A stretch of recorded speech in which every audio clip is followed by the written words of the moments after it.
Just a quick thing here about Draw.io. Just handy to do floor plans, logical plans. James was just showing me his floor plan that he did for PAX, and I just wanted to give a quick. He's done a pretty good job here, but I just wanted to show what the power of Draw.io and these type of drawing apps is. If you notice here, can I zoom in? Probably not.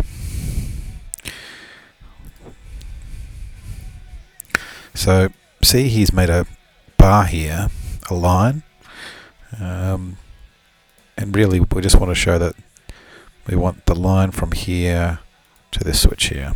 There's a couple of different ways to do it. So rather than make independent lines like what's been done here, let me just delete these lines. You can drag a line to the device, and you see it automatically, positions a line there. It's black, which makes it a little bit difficult to see. I'll just copy paste an existing line, show you what I mean. So we can drag one end to this switch and one end to this switch here. And so then if you just have those switches connected like this, if you move a switch, the line will move with it. But if you're not happy with just the single line here, if you want to make it look more pretty or make it go in different ways, if you look here on the right hand side, you've got all these different options here of how to position the line. So you can have it with a curve. Generally, we just generally do a orthogonal line, or I'm not actually sure what this type of line's called.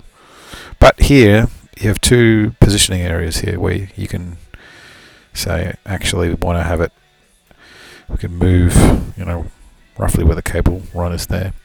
And to do that for the other switch, I'll just copy paste that, paste it in, and if you really want to have it line up, you can. The other thing is that when you have cables that are running over the top of each other, so for this one here, I'll just make there you go, it is orthogonal. So I'll make an orthogonal line for this switch here, and you notice it tries to position it correctly. If I bring that switch above, it'll bring the text box over there. You can also have in Draw.io, you can change the type of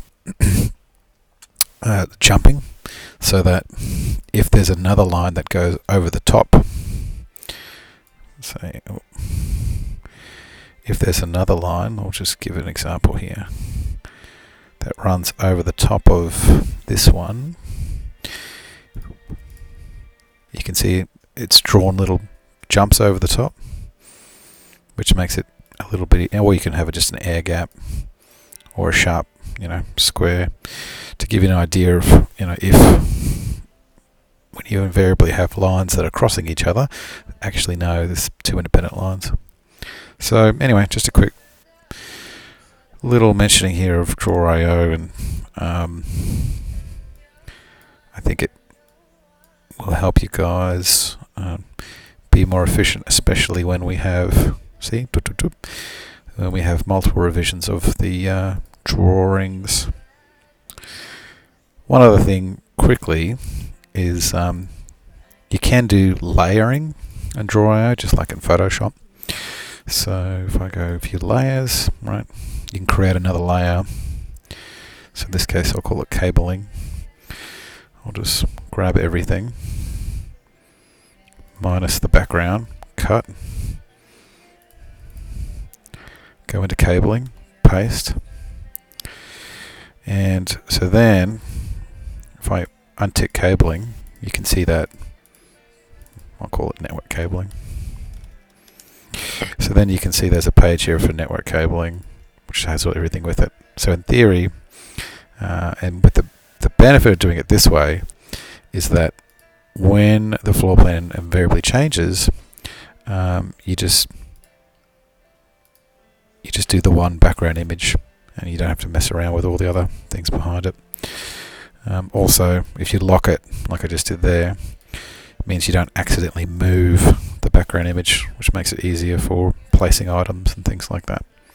Anyway, just a couple little tips for Draw.io, which is free, and it saves the document in Google Drive. Cheers.